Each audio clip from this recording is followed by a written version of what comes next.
건강한 교회의 모습이라는 제목으로 함께 말씀 나누겠습니다.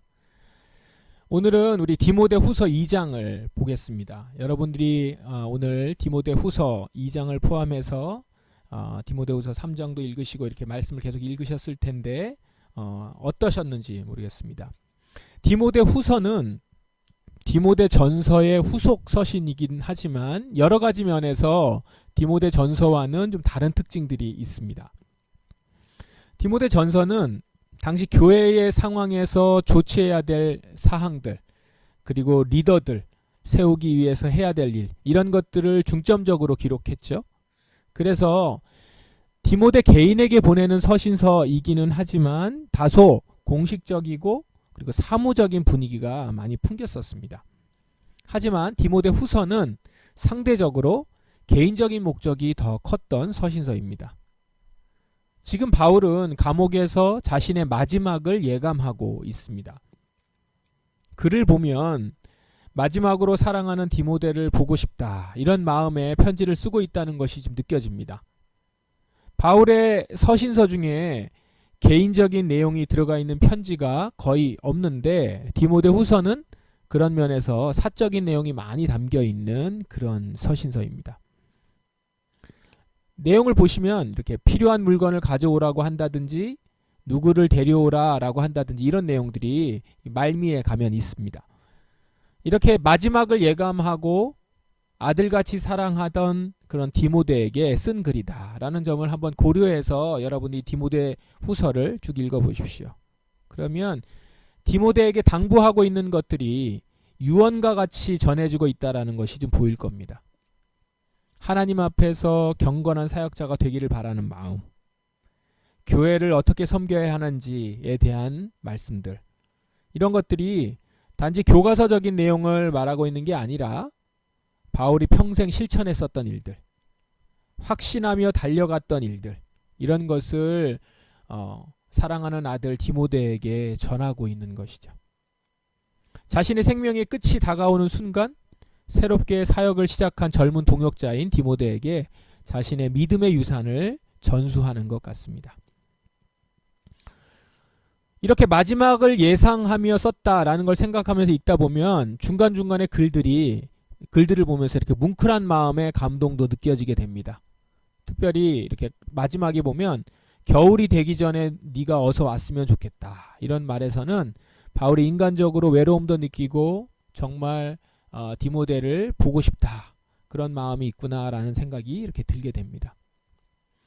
오늘은 그 중에서 디모데 후서 2장을 좀 같이 보려고 합니다. 2장은 사역자인 디모데에게, 이제 젊은 사역자인 디모데에게 목회자로서 어떤 태도를 가져야 하는가에 대해서 이렇게 좀 적었습니다. 그러니까 목회자, 사역자, 그 덕목이라고 할 수 있겠죠.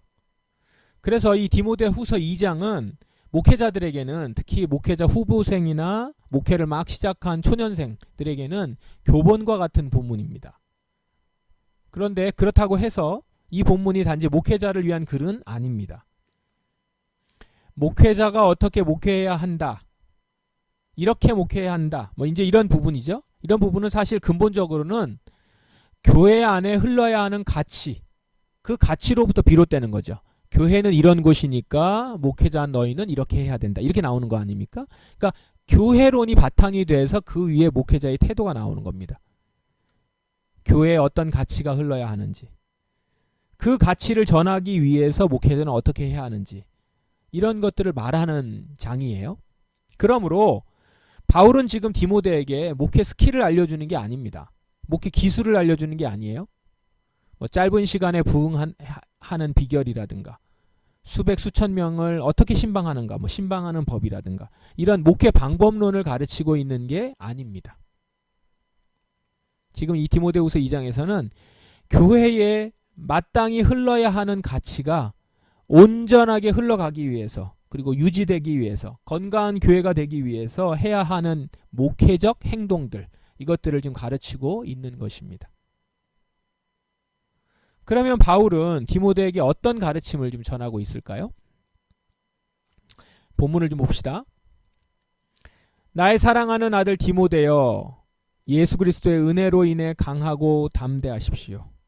내게서 들은 가르침을 충성된 사람들에게 가르치십시오. 그러면 그들이 또다시 다른 사람에게 말씀을 가르칠 것입니다. 말씀을 가르치라는 거잖아요. 말씀을 가르치라는 것인데 여기에는 교회의 말씀이 전해지는 원리가 좀 나옵니다. 지금 바울은 디모데에게 가르쳤고 디모데는 이제 충성된 사람들에게 가르치라는 거예요. 그러면 그 사람들은 또 다른 사람들에게 가르치면서 복음이 전수되고 전파된다라는 것이죠. 뭘 알 수 있습니까? 교회는 이렇게 말씀이 사람이 사람을 통해서 가르쳐 퍼지도록 하는 공동체다라는 겁니다. 여기서 가르치는 것은 단지 말로만 전하는 것이 아닙니다. 그러니까 티칭이 아니에요. 그 사람이 말씀대로 살아갈 수 있도록 하는 어떻게 보면 코칭이고 트레이닝입니다. 가르치는 사람이 먼저 그렇게 살았어야 했고 배우는 사람은 그 모습을 보면서 듣고 따라하면서 배우는 것이죠. 도제교육 같은 겁니다. 이걸 이제 우리는 교회에서 제자훈련이다라는 말로 많이 썼는데 그렇게 삶으로 가르치는 것이고 삶이 근본이 되고 비롯되어서 그 위에 말씀을 가르치는 거죠. 그러므로 이것은 한 사람의 좋은 설교자가 설교 한번 잘한다고 해서 되는 것이 아니라 계속 말씀으로 살아내는 제자들이 있어야 하는 거죠. 이 말씀에서 건강한 교회가 어떻게 세워지는지를 우리는 볼 수 있습니다. 건강한 교회는 그렇게 말씀으로 살아내고 그 말씀을 전하는 자들을 통해 유지되고 세워지게 된다라는 것이죠. 이어서 바울은 디모데에게 이렇게 말합니다. 예수 그리스도의 훌륭한 군사답게 지금 우리가 받는 고난을 함께 겪으십시오. 군사는 자신의 지휘관을 따라 그를 기쁘게 해야 하기 때문에 이 세상의 작은 일에는 신경을 쓸 수가 없습니다. 경기하는 사람이 규칙을 어기면 상을 받을 수가 없습니다. 열심히 일한 농부가 수확 때는 곡식을 먼저 얻는 것이 당연합니다. 좋은 일꾼을 지금 설명하고자 세 가지 비유를 듭니다. 군사, 그리고 경기하는 사람, 선수죠. 그리고 농부. 사역자는 훌륭한 군인 같아야 된다는 겁니다. 즉 지휘관의 명령에 따라서 행동하고 작은 일에 신경 쓰지 않으며 고난도 마다하지 않는 사람. 그러니까 명령에 움직이는 것이죠. 훈련받고 훈련받은 대로 지휘관에 따라서 움직이는 사람. 또 규칙을 지키는 선수 같아야 된다는 것이죠. 아무리 잘한다고 해도 규칙을 어기면 의미가 없습니다. 그러니까 말씀의 본질을 벗어나거나 비윤리적이면서 교회 안에서 어떤 목적을 달성하겠다고 행하는 것, 그래서 사역자는 그래서는 안 된다는 것이죠. 그리고 6절에 나오는 농부, 열심히 일하는 농부 같아야 합니다. 수고하고 애쓰는 가운데 그 수고의 열매를 얻는 사람. 이런 모습이 사역자의 모습이다라는 것입니다. 비유를 들며 보여주고자 하는 바람직한 사역자의 모습은 뭡니까? 고난 가운데 인내하는 자, 그리고 절제하는 삶, 그리고 열매를 얻고자 하는 수고하는 삶입니다. 고난까지도 하나님 그 말씀에 따라서 그 안에서 움직여 나가는 것이죠. 그리고 절제하는 겁니다. 그리고 그 모든 수고, 열매를 얻고자 수고하며, 그렇지만 그것을 수단과 방법을 가리지 않고 얻는 것이 아니라 규칙을 어기지 아니하고 쭉 일관되게 말씀에 따라서 가는 자.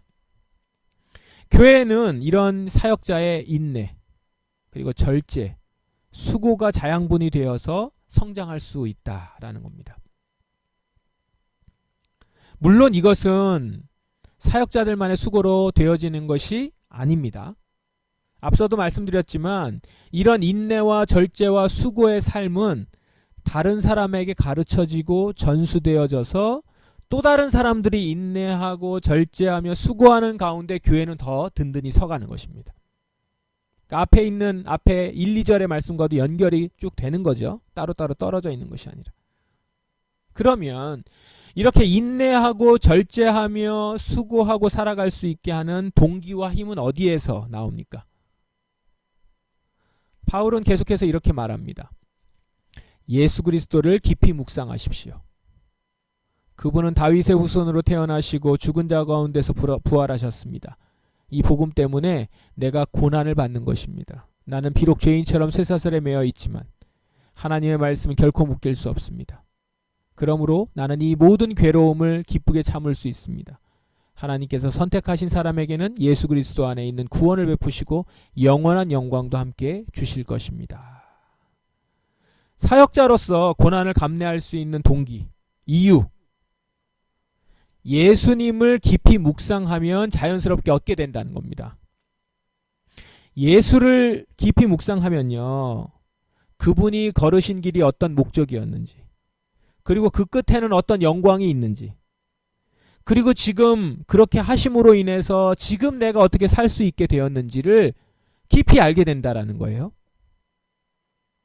그리고 그렇게 그 복음의 가치를 알게 된 나는 이제 기꺼이 그 괴로움에 참여하여 수고할 수 있게 된다라는 것이죠.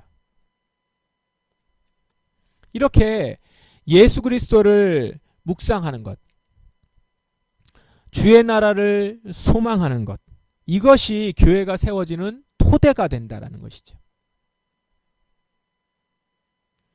바울은 이제 성도들을 어떻게 대하고 가르쳐야 하는지 구체적인 기준을 제시합니다.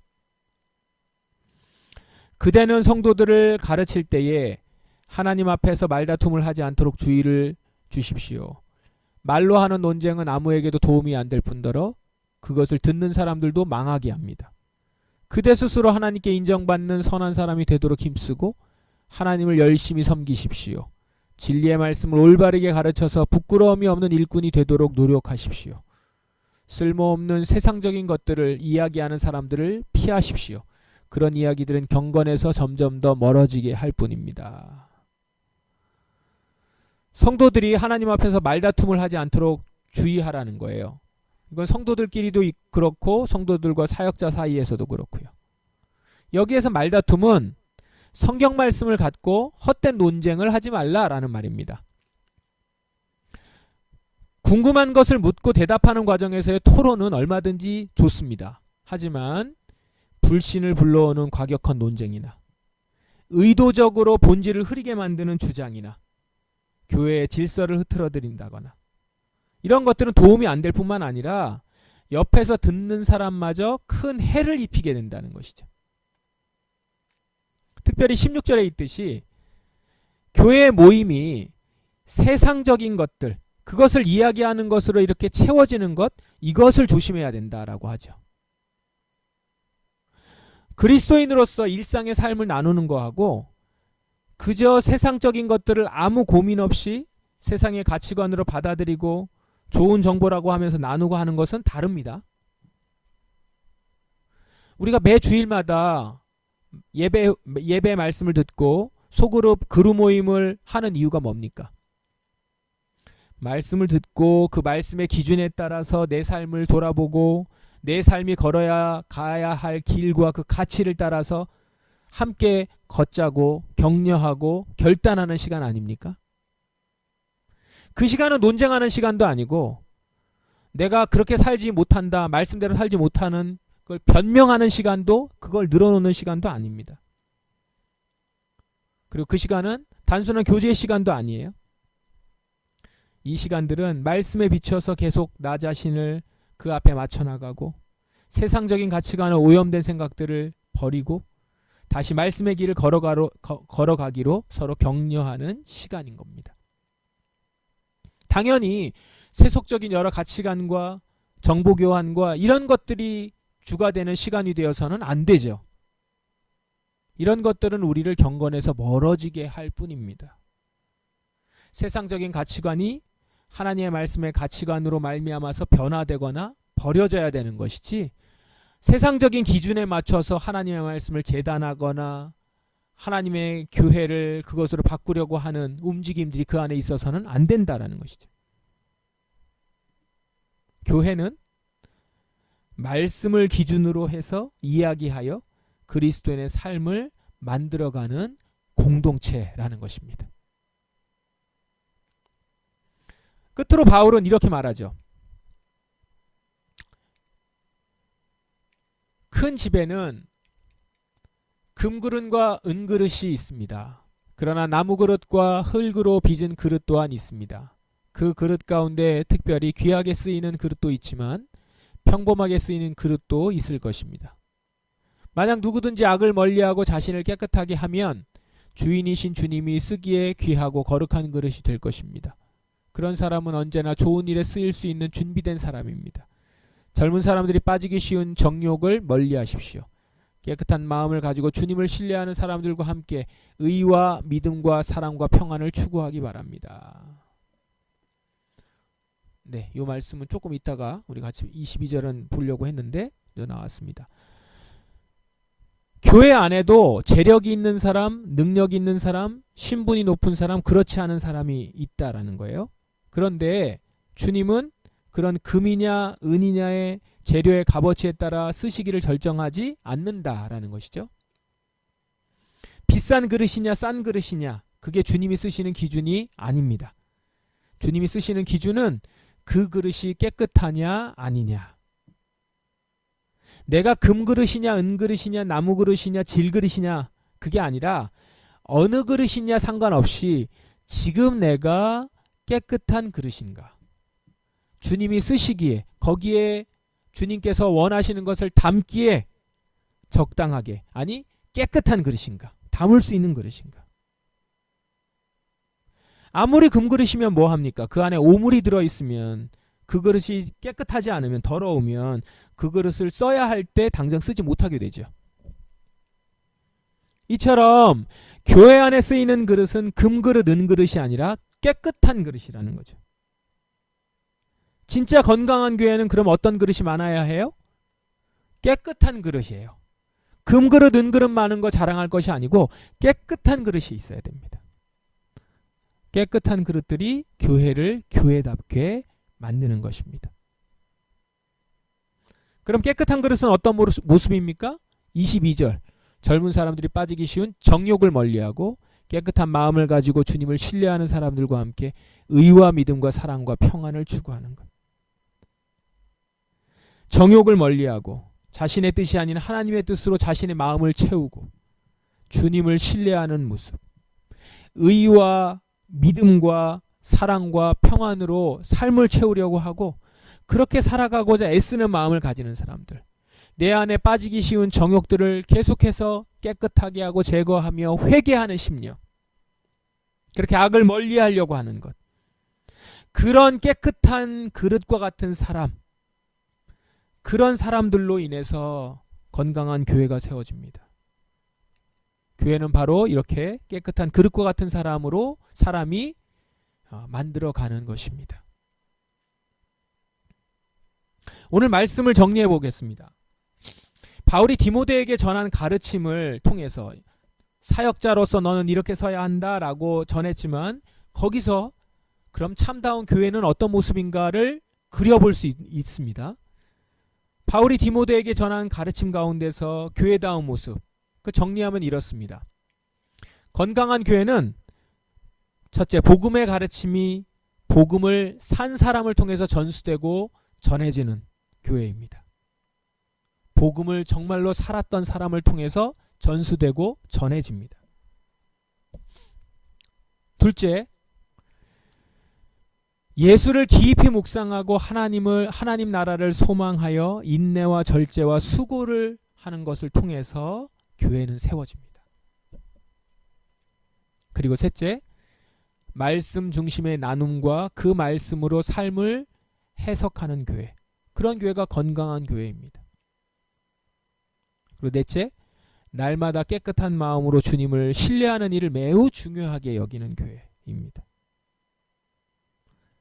이걸 연결하면 다시 말해서 건강한 교회는 말씀으로 살아내는 자들이, 그것을 전한 복음을, 말씀으로 살아내는 자들이 전한 복음을 받은 자들이 예수 그리스도를 깊이 묵상하는 가운데서 정말 그렇게 살게 되어서 고난을 인내하며 절제하고 수고하는 삶에 동참하며 날마다 깨끗한 마음을 가지고 주님을 신뢰하는 사람, 그 사람을 통해서 교회, 건강한 교회가 세워진다는 것이죠. 오늘 말씀을 보면서 다시 한번 소망합니다. 오늘도 주님, 우리가 이런 교회가 되기를 소망합니다. 지난주 우리는 교회의 권세와 능력에 대해서 많이 생각했죠. 지난 금요기도회 때도 교회의 권세에 대해서 말씀을 나눴고, 지난 주일에는 교회의 권세를 가진 교회가 죽음의 문에서, 그리고 지옥의 문에서, 죄옥의 문에 그 권세를 이기고 하늘나라의 그 열쇠를 가지고 열고 닫을 수 있는 능력이 있는, 그것이 교회의 권세와 능력인데요. 이런 교회의 권세와 능력은 오늘 우리가 지금 본 디모데후서의 말씀에 나오는 모습으로 서 있을 때 그 가운데 유지되고 계속해서 그 능력과 권세를 갖게 된다라는 것이죠. 세상의 가치가 아닌 하나님 나라의 영원한 가치를 아는 교회. 정말 이 복음이 우리의 삶의 최고의 가치가 됨을 알고 그렇게 살았고, 또한 그것을 나의 삶과 말씀으로 전하며 그 가운데 고난도 인내하며 절제하며 수고를 애써하며 날마다 예수를 깊이 묵상하며 하나님 나라를 소망하는 가운데 예수 그리스도의 고난에 기꺼이 동참하는 자들.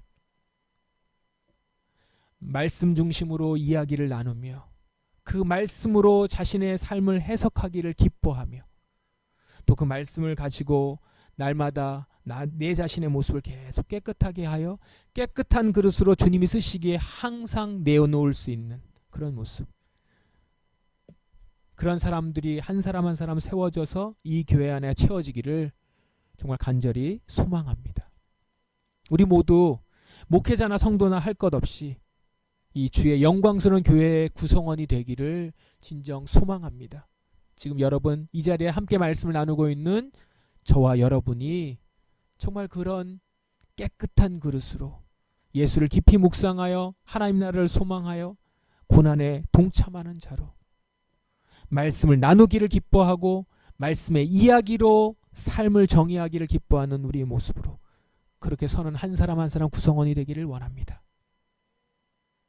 권세와 능력이 있는 교회, 순결한 신부와 같은 교회, 주님이 가신 길을 기꺼이 따라가는 교회로 주님이 기뻐 맞이하는 교회, 여러분과 제가 되기를, 그런 교회가 되기를 주님의 이름으로 축원합니다.